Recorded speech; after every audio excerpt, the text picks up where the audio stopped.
اللاعب اللي تفوق على كريستيانو رونالدو في الاستمرارية. تخيل ان احنا مبهورين بكريستيانو رونالدو اللي وصل سن ال40 ولسه بيلعب.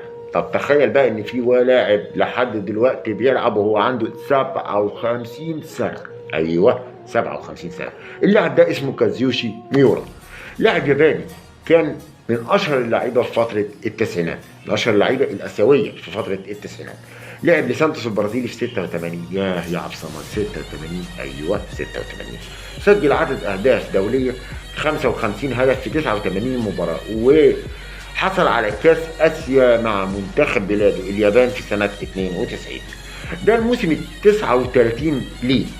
كازيوشي ميورا أكبر لاعب في تاريخ كرة القدم كلها يسجل هدف بعمر 50 سنة و14 يوم في سنة 2017، وهو حاليا بيلعب في أتلتيكو سوزوكي بالدرجة الرابعة في الدوري الياباني.